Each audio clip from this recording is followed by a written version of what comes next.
नमस्कार दोस्तों। क्या राहुल गांधी ने बिल्कुल सही कहा कि एक डरा हुआ तानाशाह एक मरा हुआ लोकतंत्र बनाना चाहता है? क्या लोकतंत्र नाम की कोई दवा है या वो खुद बीमारी बन गई? क्या इस देश की जनता सब कुछ खत्म हो जाने तक सोती रहेगी और धर्म की अफीम चाटकर इधर उधर पगलाई घूमती रहेगी? क्या हर अन्याय होगा, बेटियों की आबरू लूटेगी, युवाओं की नौकरियां लूटेंगी और न जाने क्या क्या लूटेगा, और कोई सुनने और करने वाला नहीं होगा, सोचने वाला नहीं। कमोबेश आज यही हालत देश में हो गई, और जब यह हालत हो गई हो तो निश्चित रूप से सवाल बनता है। मैं शुरुआत करता हूं कि राहुल गांधी ने जो कहा, क्यों कहा। हम सबको पता है, एक समय में तत्कालीन कांग्रेस सरकार यानी मनमोहन सिंह की सरकार, यूपीए की सरकार के खिलाफ तमाम झूठे नैरेटिव गढ़े गए। उसे कहीं घोटालेबाज बताया गया, न जाने क्या क्या बताया गया, और फिर कांग्रेस पार्टी की ही सरकार ने उनके खिलाफ पूरी जांच कराई, जांच की कमेटियां गठित की, सीबीआई से लेके जिससे मांग की गई उससे जांच कराई। सारी जांच के बाद अदालत में कागज पहुंचे, अदालत ने देखा और कहा इसमें तो कुछ है ही नहीं, क्योंकि कोई अपराध तो हुआ ही नहीं, ये तो आरोप ही झूठे हैं। उसने कहा जब कोई अलॉटमेंट इस पॉलिसी से हुई नहीं तो ये 2G स्कैम कैसे हो गया? ये कोयला का जब आवंटन हुआ ही नहीं तो फिर कोयला स्कैम कैसे हो गया? जब रेल में कोई गड़बड़ हुई नहीं तो रेल घोटाला कैसे हो गया? ऐसे ही तमाम सारी चीजों में आया। शीला दीक्षित के खिलाफ पूरा नैरेटिव बनाया गया। उस कॉमनवेल्थ के मामले में पूरी रिपोर्ट आ गई कि शीला दीक्षित या उनके लोगों का किसी का कोई उसमें गलत रोल नहीं था। जब सब कुछ सामने आ गया तो बताने के लिए कुछ नहीं था। झूठ का नैरेटिव फैलाया गया था। अन्ना से लेके अरविंद केजरीवाल से लेके तमाम सारे लोग खड़े थे। भारतीय जनता पार्टी की पूरी फौज खड़ी थी। सब खड़े होकर के सिर्फ झूठ फैला रहे थे। कोई राहुल गांधी, सोनिया गांधी की गिरफ्तारी की बात कर रहा था, कोई किसी की गिरफ्तारी की बात कर रहा था, लेकिन झूठ झूठ होता है, झूठ के पैर नहीं होते। थोड़ा वक्त लगता है सच सामने आने में, देर से आया लेकिन आया। लेकिन देर हो गई। देर इसलिए हुई क्योंकि हम झूठ में फंसे। देर ये इसलिए हो गई क्योंकि हमने एक सच्ची लोकतांत्रिक सरकार को खो दिया। देर इसलिए हो गई कि इस देश को आर्थिक रूप से, सामाजिक रूप से समृद्ध बनाने वाली सरकार को हमने खो दिया। देर इसलिए हो गई क्योंकि बेटियों की आबरू के प्रति संवेदनशील, युवाओं के रोजगार के लिए संवेदनशील, सर्व समाज के लिए संवेदनशील सरकार को हमने खो दिया। कमोबेश आपको याद होगा कि वीपी सिंह ने भी यही किया था। विश्वनाथ प्रताप सिंह एक कागज लहराते थे और बार बार कहते थे कि कागज मैं खोल दूंगा तो सब जेल में होंगे, और उन्होंने मिस्टर क्लीन यानी राजीव गांधी को बदनाम किया, भारी बदनाम किया, तमाम घोटाले से लेकर तमाम आरोप लगाए। राजीव गांधी सरकार ने खुद ही सीबीआई को एफआईआर दर्ज कराई, जांच करवाई। सारी जांच की रिपोर्ट्स आई, सब कुछ आया। सबके बाद में अटल बिहारी वाजपेयी की सरकार आई। सारे सबूतों के बाद में अदालत में कहना पड़ा सीबीआई को कि हमने अकेले 250 करोड़ रुपया खर्च कर दिया, लेकिन कोई सबूत हम नहीं जुटा सके। भाजपा सरकार में उन्होंने कहा, और कोई सबूत नहीं है बोफोर्स घोटाले के। लेकिन हमने इसी नाम पर राजीव गांधी की सरकार गिरा दी। उस समय किसी ने मंडल का नाम लिया, किसी ने कमंडल का नाम लिया। मंडल आयोग की रिपोर्ट को एक मुद्दा बनाया गया, वही कमंडल का जिक्र करके रथ यात्रा निकाल के किस तरीके से कत्लेआम और सारे गुनाह किए गए, अपराध किए गए और बदनाम किया गया।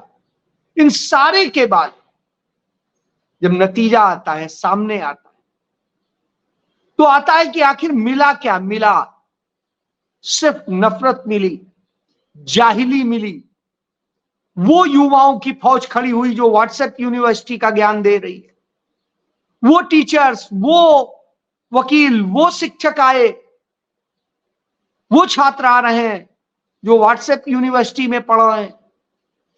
आप समझ सकते हैं कि इस देश को कैसे बर्बादी में ढकेला दिया गया और उसका नतीजा यह हुआ कि अब न रोजगार मिल रहा है, न बेटियां सुरक्षित हैं, न किसान को उसका हक मिल रहा है और न मजदूर को उसका हक मिल रहा है। न पिछड़े को हक मिला, न दलित को मिला, न आदिवासी को मिला, न अल्पसंख्यक को मिला।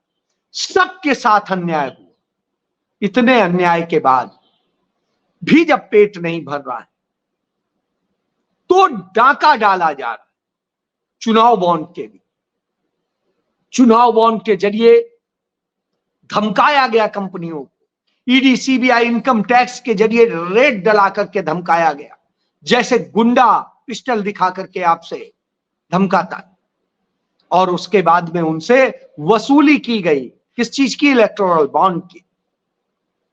और वो बॉन्ड लेकर के माला माल हो गई भाजपा। और उसके बाद जिसने नहीं दिया उसके खिलाफ कार्रवाई, और जिसने दिया और उसने धंधा बढ़ाने के लिए भी दिया तो उसे धंधा भी मिला। सब कुछ है।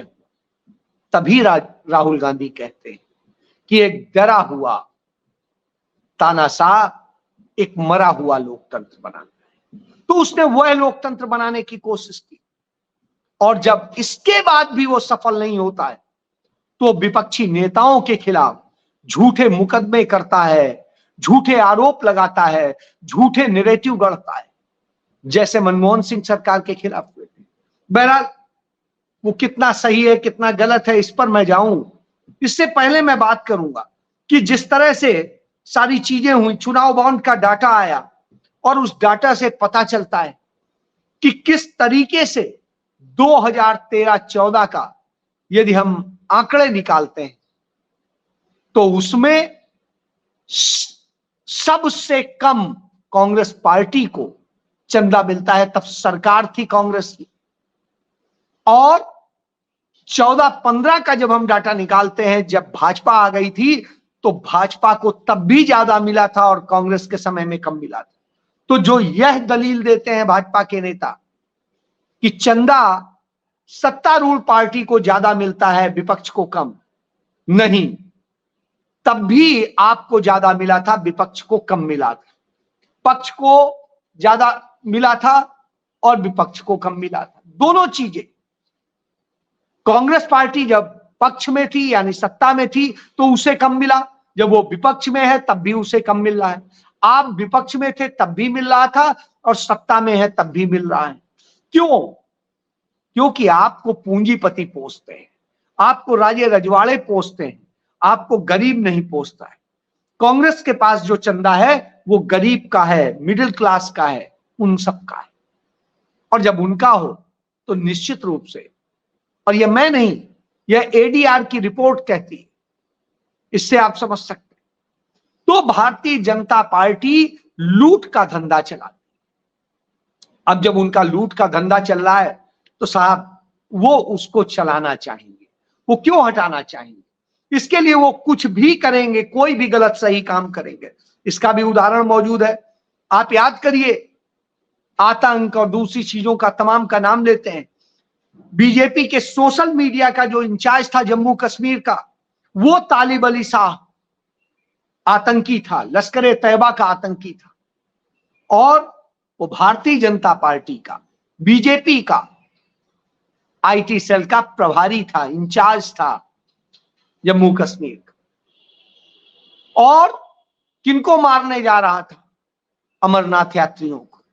और अभी हाल संजय सरोज है प्रतापगढ़ में, वो भारतीय जनता पार्टी में इज्जत के साथ रखा जाता है, जो लश्कर तैयबा की टेरर फंडिंग का आरोपी है। अब आप समझ सकते हैं कोई टेरर फंडिंग का है, कोई कोई। हमने राजस्थान में देखा था कन्हैया लाल की मौत के मामले, उसमें जो था वो भी वही था। तो इस तरह के आंकड़े, और इसके बाद झूठ बोलते हैं। जब ये झूठ की फैक्ट्री चल रही हो तभी आता है। अन्ना हजारे कहता है कि जो झूठ का 100% झूठ का फैक्ट्री है, जब वायुसेना में था तो भाग खड़ा हुआ था। उसके जो बॉस थे वो इत्तेफाक से मेरे मित्र थे, उन्होंने बताया कि कैसे वो भाग गया था और उसको फिर सेना से भगा दिया गया। और अभी भी उसने जो किया वो आप सब जानते हैं कि कैसे उसने लालच में आकर के संघ की गुलामी के लिए किया। तो यह संघियों का इतिहास। तो उस तरह से वो कहता है कि अरविंद केजरीवाल को उसके कर्मों का फल मिल रहा है। मैं अरविंद केजरीवाल का कोई समर्थक नहीं हूं, मैं उसे पसंद भी नहीं करता हूं, क्योंकि तब पसंद करता था जब वो नैतिकता की बात करता था। वो करता था कि हाँ, एक अलग राजनीति की बात करता था, जन की राजनीति की बात करता था। जब उसने गलत तरीके अख्तियार किए, गलत तरीके से पैसे लिए, गलत तरीके से दूसरे काम किए, तो मैं उसका समर्थक नहीं था। लेकिन जब लोकतंत्र की इस समय बेला चल रही, उत्सव चल रहा है, उस वक्त में उसकी गिरफ्तारी निश्चित रूप से गलत है। वो लोकतंत्र की हत्या है। वो यदि अपराधी था तो साहब बड़ा समय पड़ा था तब गिरफ्तार कर लेते। तब तो आपने 9-9, 10-10 समन देते रहे, चुपचाप बैठे रहे। अब चुनाव के वक्त कर रहे हैं, क्यों? जिससे कि कोई काम ना कर सके। इसके बाद आज सवाल खड़े हो जाते हैं इस कारण से कि हम आके कहां खड़े हो गए। नरेंद्र मोदी कुछ भी किए जा रहा है, कैसे भी नफरत झेल रहा है। हम आप क्या बोल रहे हैं, हम क्या कह रहे हैं, कुछ समझ में नहीं आता। उदाहरण की यह स्थिति है, क्या देश में लोकतंत्र को बचाने का ठेका कांग्रेस ने ही ले रखा है, विपक्ष ने ही ले रखा है? इस देश की जनता जिसके लिए लोकतंत्र है वो क्या करेगी? वो लड़ेगी भी नहीं, बोलेगी भी नहीं, आंदोलन में भी नहीं साथ आएगी, सब चीज के लिए। और उसके बाद में तमाम चीजों में, कार्यक्रमों में जाने के लिए वो रिश्वत मांगेगी। जब कांग्रेस पार्टी का के 11 खाते सील कर दिए जाते हैं, 11 खाते, 115 करोड़ रुपए से अधिक की राशि जब्त कर ली जाती, गुनाह क्या है? 14 लाख रुपए जो डोनेशन में कैश में लिए थे उसका रिकॉर्ड देने में देर हुई, इसलिए 10,000 रुपए का, 20,000 रुपए का जुर्माना लगता है, क्योंकि टैक्स तो पड़ता नहीं है राजनीतिक पार्टी। और फिर तब आप क्या मांगते हैं डिटेल? अब से 31 साल पहले आपने क्या लिया था और क्या दिया था? अब तक आप सो रहे थे, अब तक क्यों नहीं मांगा था? तो वह स्थिति है। और जब ये सब हालत हो तब आता है कि डेमोक्रेसी कहां है। डेमोक्रेसी के तो सारे पिलर, चाहे न्यायपालिका हो, चाहे कार्यपालिका हो, चाहे विधायिका हो, सब तो पंगु हो चुके हैं, सब गुलाम हो चुके हैं।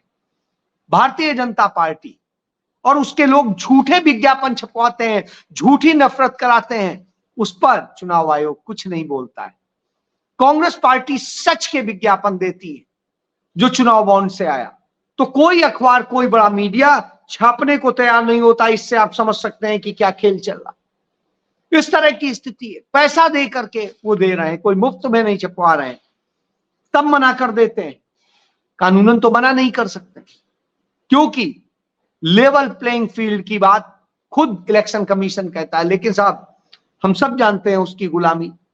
इसके बाद आप देखिए जिस तरीके से सारी हालत की जा रही इस देश में, जो हालत है उसको आप समझिए कि किस तरीके से गोरखपुर में भारतीय जनता पार्टी के नेताओं ने जाकर के एक महिला को बुरी तरह से लहूलुहान किया, मारा, उसके साथ गलत करना चाहिए, लेकिन साहब कार्रवाई के नाम पे कुछ नहीं हो। उधर लद्दाख में सोनम वांगचुक 18वां दिन है उनका, वो लगातार अनशन कर रहे हैं मरणासन स्थिति में आ गए हैं, लेकिन सरकार सुनने को तैयार नहीं और कहती है हम लोकतंत्र हैं, मदर ऑफ डेमोक्रेसी है। तो मदर ऑफ डेमोक्रेसी कैसे है? झूठ के बूते, नफरत के बूते, गलत बात बोल करके क्या आप करना चाहते हैं? तो जब यह सब कुछ सामने हो तो निश्चित रूप से लगता है केजरीवाल ने जो किया सही है या गलत है, मैं नहीं कहता हूं, लेकिन आज कार्रवाई का वक्त नहीं है। या तो चुनाव शुरू होने के पहले करते या चुनाव के बाद कर लीजिएगा, क्योंकि आप ही कह रहे हैं कि आपकी 400 पार आने, ये 400 पार आ रही है, तो अब इतनी जल्दी क्या है? 3 महीने और रुकिए जब इतने दिन रुके, क्योंकि मामला आज का तो है नहीं। तो यह एक सत्य है। यह भी एक सत्य है कि केजरीवाल की यानी आम आदमी पार्टी की सरकार है पंजाब में, वो इससे भी बुरी तरीके से उत्पीड़न पंजाब में करती है कांग्रेस के नेताओं और दूसरे नेताओं का। निश्चित रूप से वह भी गलत, और वो नहीं करना चाहिए था। उसने विजिलेंस का जिस तरह दुरुपयोग किया है, जिस तरीके से नेताओं को परेशान किया है, वह भी लोकतंत्र के खिलाफ आवाज उठनी चाहिए उसकी भी। मैं तो बहुत बड़ा दिल देखता हूं जिन शीला दीक्षित को इतना बदनाम किया गया, जिनको झूठा बदनाम किया गया, जिन्होंने दिल्ली को दिल्ली बना के खड़ा किया, इतना मॉडर्न दिल्ली बना के खड़ा किया, उस शीला दीक्षित को बदनाम किया गया। उसी दर्द में वो अपने जीवन शायद और जीती चली गई। उनके बेटे संदीप दीक्षित को मैं बहुत सलाम करता हूं। उन्होंने इस वक्त में कहा कि आज जो केजरीवाल के साथ हो रहा है वो गलत है, इसे विधि अनुकूल पहले या तो करना चाहिए था या बाद में करना। यह कोई तरीका नहीं, निश्चित रूप से नहीं। लेकिन यह बात किसको सोचनी है? इसको सुप्रीम कोर्ट को सोचना है, इसको दूसरे अन्य लोगों को सोचना है, दूसरी संस्थाओं को सोचना है। तो ना तो संस्थाएं सोच रही, ना सुप्रीम कोर्ट सोच रही, और इस देश की जनता दिल में घुसी शर्माती है कि ये वही देश है जहां हमारे पूर्वजों ने अंग्रेजों को मार भगाया था। आज इन तानाशाहों के आगे इतना डर गई है, इतने कायर लोग पैदा किए हैं हमारे पूर्वजों ने कि हम बोल नहीं सकते, लड़ नहीं सकते सच के। यदि हमें इतनी हिम्मत नहीं है तो हमें शर्मानी चाहिए। निश्चित रूप से इससे ज्यादा दुखद स्थिति क्या होगी। लेकिन मैं कहता हूं वो 82 साल के मल्लिकार्जुन खड़गे इतने दमदार हैं कि कम से कम दहाड़ते हैं, बोलते हैं। वो श्रीमती सोनिया गांधी बार बार बोलती हैं, जो बीमार है, सब कुछ है।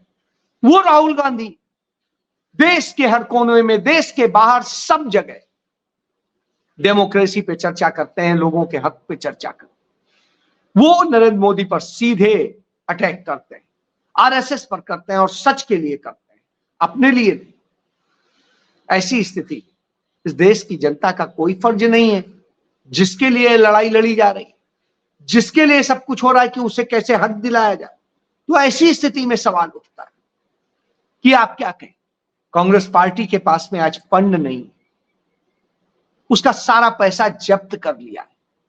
इसके बाद उसे आप देखिए नोटिस दिया जाता है, दिखाता हूं कि नोटिस है जो उसे दिया जाता है वो 1994-95 का, कि साहब उस असेसमेंट ईयर का आप डिटेल दीजिए। अजीब स्थिति है। आप इतने सालों बाद, 31 साल बाद आप जाग रहे हैं कि तब का डिटेल दीजिए। अभी तक क्या कर रहे थे? क्योंकि आप डेमोक्रेसी फ्रीज कर रहे हैं, आप अकाउंट नहीं, डेमोक्रेसी फ्रीज कर रहे हैं। आप नेताओं को गिरफ्तार करके डरा देना चाहते हैं जिससे कोई आवाज ना निकले, और आप खत्म कर देना चाहते। इसीलिए मैं बार बार कहता हूं, क्या डेमोक्रेसी बची है? और क्या डेमोक्रेसी एक दवा है या खुद ही मर्ज बन गई?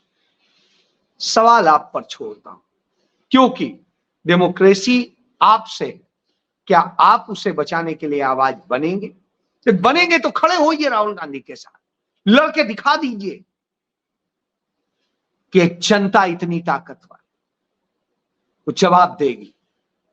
नहीं, लेकिन आपको तो स्वार्थ चाहिए, आपको तो उन नेताओं को साधना। ऐसी स्थिति में आप क्या करें?